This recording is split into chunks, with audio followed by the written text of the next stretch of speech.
Hubo un caso que conmocionó el país.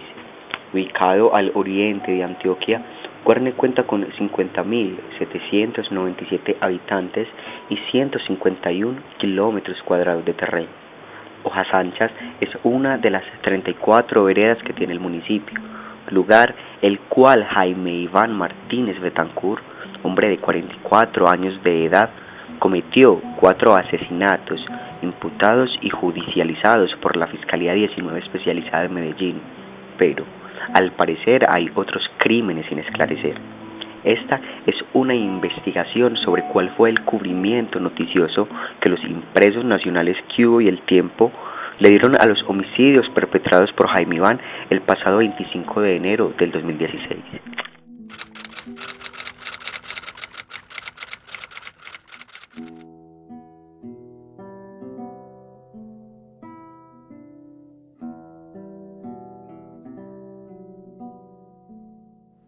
En la fuente judicial, pues nosotros digamos que tenemos una garantía importante, relevante, porque Medellín y los municipios del Valle de Aburrá son zonas donde judicialmente siempre hay noticias, siempre. En Medellín, digamos que lamentablemente, sin quitarle crédito a todo lo bueno que tiene la ciudad y el resto de los municipios del área metropolitana, es una zona donde la cultura de la violencia está muy arraigada, la cultura de la delincuencia. En Cubo creo que somos muy equilibrados, obviamente somos un periódico sensacionalista y digamos nuestro fuerte es la información judicial. La gente compra Cubo porque en Cubo se siente identificado, o sea, siente que Cubo cuenta lo que pasa en sus barrios, lo que vive. Cubo no cuenta cosas que no importen. A la gente le interesa saber lo que pasa en las calles, lo que lo toca, lo que es cercano a ella, y creo que Cubo les da eso.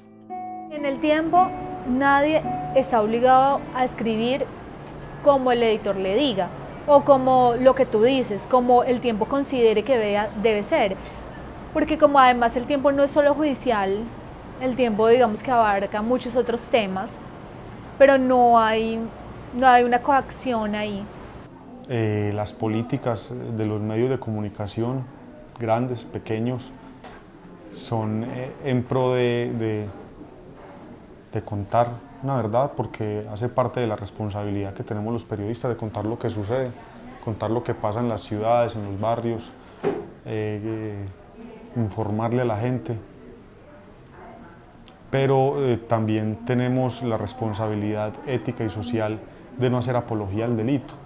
Y cuando uno informa sobre un homicidio, sobre un robo, sobre un narcotraficante que capturaron, eso no es hacerle apología al delito, eso es mantener a la sociedad informada de lo que sucede en nuestro país. O sea, el periodismo no puede ser ajeno a las realidades de su territorio. Mira, yo te digo, como decía Kapuczynski, ¿sí? Que ningún cínico servía para este oficio.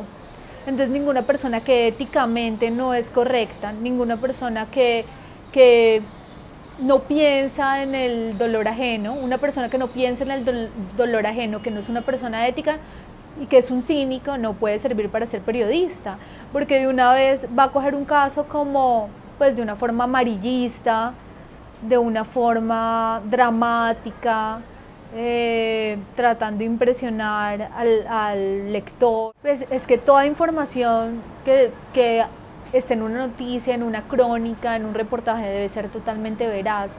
No te digo objetivo porque en muchas ocasiones digamos que ahí está un poco el punto de vista del periodista, ¿cierto? ¿Qué fuentes meto y qué no meto? ¿A qué le doy importancia? ¿Hacia las víctimas o a la historia de este personaje?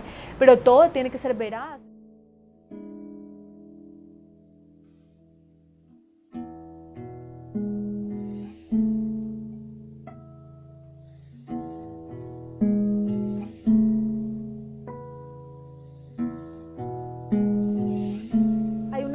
suena bien potente, digamos, en toda la labor periodística, ¿sí? Es como algo sucede y algo tan grave como esto sucede, que pues es el asesinato de unas personas a manos de este señor. Entonces digamos que sí se despierta una adrenalina y uno comienza de una vez, bueno, ¿cómo voy a hacer esta nota? ¿A quién voy a entrevistar? Lo primero es recurrir a la fuente que da esa información, a esa fuente principal que en ese momento era la Fiscalía. Entonces, bueno, ¿qué tiene la Fiscalía para decir? ¿Qué indagaciones preliminares ha hecho la Fiscalía? Digamos que ese fue el primer acercamiento, de hecho era un fin de semana, yo estaba sola y fue bastante emocionante. Ya después, los días subsiguientes fui a Guarne y comencé a entrevistar a muchas personas que tenían que ver con el caso. Unos en particular, sobre todo, que eran de la familia de una de las víctimas. Estuve en la casa de ellos, hablando con ellos, queriendo un poco que me contaran acerca de quién era ese personaje y quién era, bueno, esa familiar, esa víctima de ese señor. También estuve en el pueblo preguntándole a muchas personas en la plaza, ¿usted conoce a este personaje? ¿Usted ha oído hablar de él? ¿Ha oído hablar que en las noticias o en los periódicos que él asesinó a algunas personas en este pueblo? Entonces la gente, digamos, más o menos me comentaba con mucho susto, porque es una nota que, pues que para la ciudadanía, para la gente en general, pues puede ser bastante difícil de comentar, ¿verdad? Y en un pueblo como Guarne.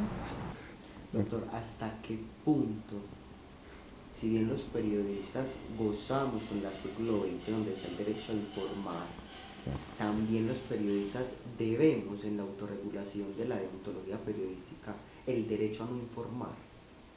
¿Hasta qué punto es bueno, es predecible o es educativo enseñar este tipo de crímenes? Lo que pasa es que el problema que yo le veo muy a nivel personal es la forma en la que se hace la divulgación, porque la divulgación se hace de una forma muy amarillista, mostrando muchas veces un show o un espectáculo, realmente lo cual no debería ser así. ¿Cuál es el origen del derecho a informar?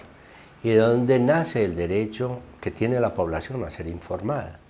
Yo pienso que básicamente se trata de aquello que se condensa en la frase de que los que no conocen la historia están condenados a repetirla. Uno podría pensar entonces que el periodista cumple con su función para lograr ese fin noble de que los seres de la comunidad tengan elementos para poderse proteger de personas que pudieran ser atacadas o ser víctimas de cosas que podrían perjudicar sus intereses personales.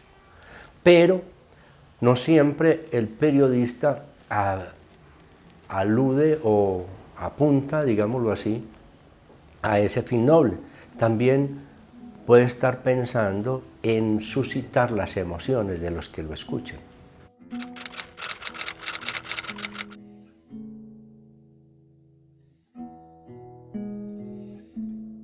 El humano inherentemente tiene ese morbo de ver a veces lo desconocido, lo que no saben. Es una forma de ellos entrar en contacto con esa persona que fue tildada o de asesino, de ladrón, de antisocial, y al mismo tiempo es una forma de desquite, entre comillas, una cierta venganza, el yo pararme a ver que le están cortando una mano, que le están cortando la lengua.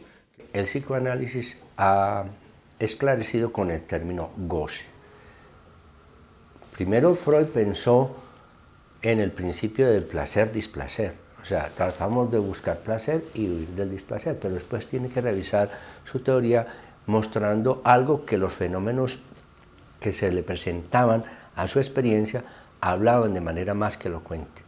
Y es que hay una tendencia a la repetición que nos habla de el impulso que ejercen las pulsiones en el comportamiento humano.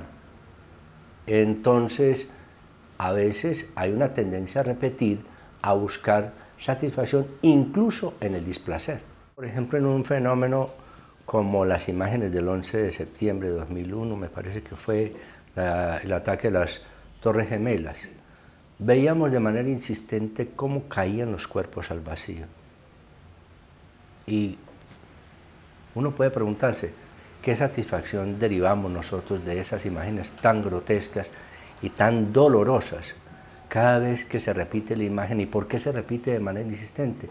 Porque nos genera una paradoja satisfacción de saber que no somos nosotros los que estamos cayendo al vacío. No soy yo el que fui maltratado, el que fui violado, el que fui acuchillado. No fue mi sangre la que se desangró, y eso genera como una especie de satisfacción en el público. Consciente o inconscientemente, eso lo sabe la prensa, eso lo sabe el periodista, y de alguna manera explota eso. Es decir, la gente está pidiendo eso y de alguna manera el periodista le entrega eso. ¿Se podría hablar del mero hecho? ¿De que Cubo solo cuenta el mero hecho? ¿O Cubo trasciende cuando cuenta sus historias en tocar la opinión del fiscal, de tocar la opinión del psicoanalista? Claro, obviamente, o sea, con opiniones de gente que tiene que ver con el tema, de sociólogos, de gente del ámbito judicial, de las familias, obviamente, que son muy importantes para nosotros. Entonces, para responderte a tu pregunta, sí. Digamos que la obligación es informar el mero hecho, porque hace parte del día a día, hace parte de nuestro trabajo, pero también estamos en la obligación, en el deber de ampliar esos hechos que son coyunturales y son importantes y profundizar en ellos. Realmente la investigación de fondo la deben hacer las autoridades. De hecho, ahí digamos que hubo un gran problema, una gran distorsión de pronto de la información en algún momento, porque todos los medios querían saber qué era lo que había sucedido, quién era este señor, querían saber acerca de los exámenes de medicina legal, querían saber acerca de qué estaban diciendo los psicólogos o qué tipo de terapia le estaban haciendo a esta persona. Nosotros sabemos que vivimos en una sociedad donde ocurren infinidad de cosas, de casos duros, de casos violentos, etc. Y obviamente, como tú dices, pues, hombre, es un derecho que tenemos todos el estar informados de eso, es un deber de ustedes los periodistas informar acerca de eso, pero la idea que yo siempre he concebido es informar educativamente, no informar desde el amarillismo, simplemente por el hecho de dar una noticia o de conseguir más rating en un noticiero o de más ventas en el periódico, ¿cierto? Sino de informar realmente de una forma educativa. Me gustaría de pronto volver un poquito al caso del señor Jaime Iván Martínez, la forma en la que se habla y la forma en la que se expresa acerca de él. Hombre, porque cuando se da una noticia no se hace referencia y se dice, hombre, lo que pasa es que aquí hay una psicopatía, la psicopatía se caracteriza por tales elementos, tiene tales formas, puede presentarse por esto. Realmente es la ética que tiene la persona como tal de no ir a inmiscuirse de pronto en la vida o en la tranquilidad de esas personas que son familiares de las víctimas. Eso es un principio ético, de no llegar a la casa de alguien sin avisar y ni tratar de obtener información de modo fraudulenta. Ese es un principio ético y todos lo sabemos, de hecho es un principio universal. El principio de ser veraz, de contar siempre la verdad, de que toda la información que nos estén dando sea de fuentes fidedignas o de que por lo menos sean de fuentes que conozcan acerca de esa historia, que conozcan acerca de esa persona. Y bueno, ya digamos las cosas más técnicas, más que nos conducen más como a la psicología de este asesino, pues se consulta con personas que sepan y hayan estudiado mucho tiempo acerca de eso. Digamos, en mi caso, yo consulté a ese tipo de personas que me pudieran como describir un poco la conducta de este asesino en serie.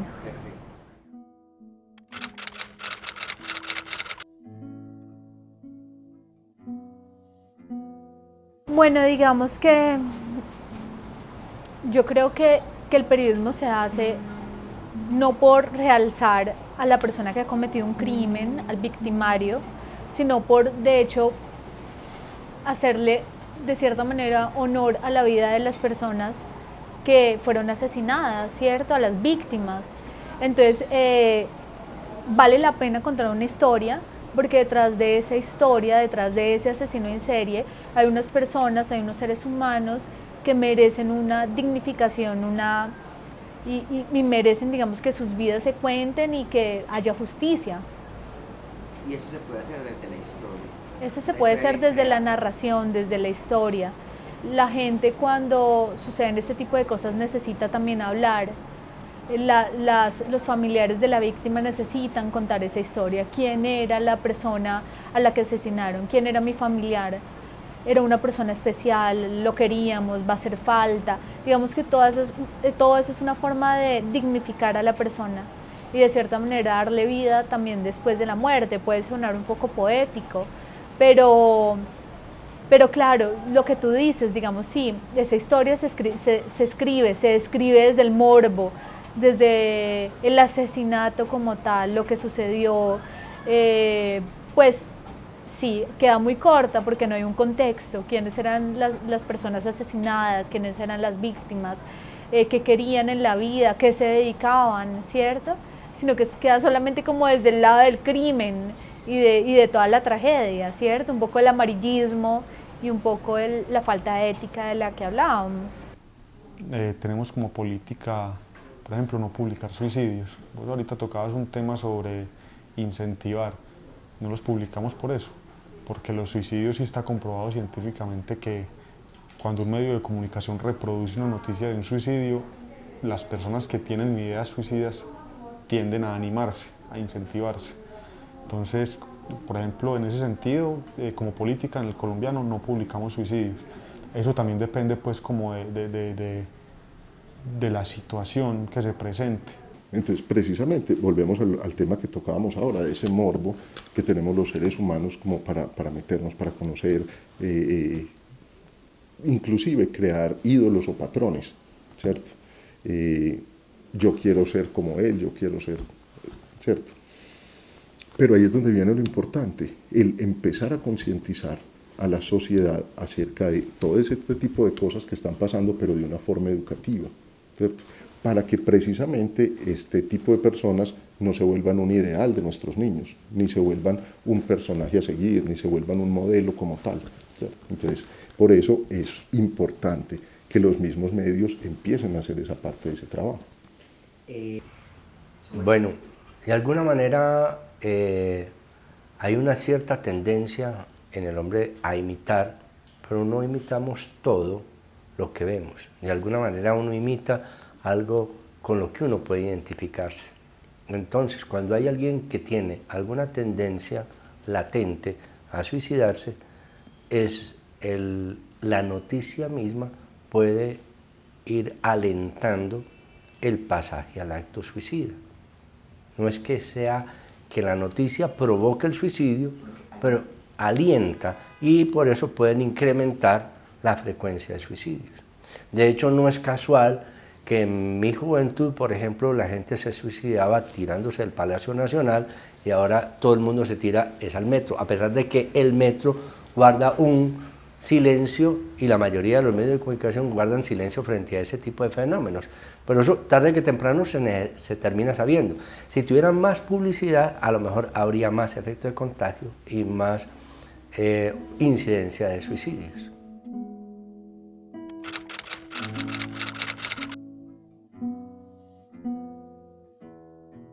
Pienso que mientras más seriedad haya en la información, menos exacerbación de las pasiones primarias que suscita, por ejemplo, un hecho como ese, mejor comunicación puede haber.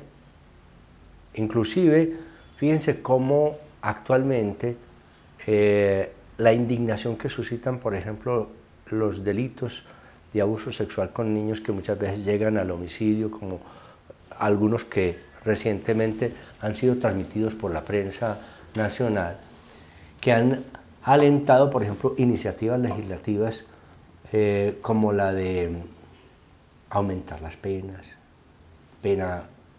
cadena perpetua. Algunos han pensado en la castración química, otros piensan, por ejemplo, hasta en la pena de muerte, que sería lo que es el impulso inicial que siente la población cuando se siente vulnerable. y satisface. Así como el periodista tiene que tener éticamente una reflexión como la que tú estás planteando, a preguntarse hasta qué punto tenemos derecho a informar y en qué modo debemos informar, creo que estás orientado en el sentido de hacerlo de una manera más objetiva y menos de darle un colorido que exacerbe las pasiones de la homicida, suicida, homicida múltiple, serial o lo que sea. Igual, mientras más objetivos seamos, menos estaríamos incurriendo en esa tendencia que lo único que hace es dañar. Hay que contar siempre, y digamos en este caso fue lo primero que se contó, que la justicia comenzó a actuar y que esa persona recibió un castigo. Yo creo que eso es lo más importante, a lo último no, en todo momento referirse a que esa persona que cometió los crímenes recibió un castigo. No, la manera óptima es la manera responsable, o sea, hay que acercarse a las fuentes. Yo tengo un colega que dice que no entrevista a gente del barrio porque cuando ocurre un delito, cuando capturan a alguien, porque son cómplices de los delincuentes. No, eso no es cierto. O sea, la gente del barrio, la familia del delincuente que asesinaron, del delincuente que capturaron, también tiene derecho a ser escuchada. Y si deciden hablar, también tienen derecho a que les demos un espacio. Hay que escuchar a la fuente oficial, a la fuente judicial, a la alcaldía, a la Secretaría de Seguridad, a la Secretaría de Gobierno. Hay que escuchar al barrio, a los habitantes, a la familia. Entonces la manera óptima es ser responsable y desarrollar lo que nos enseñaron en la academia. Nosotros debemos buscar las fuentes, preguntar, indagar, interpretar y plasmar.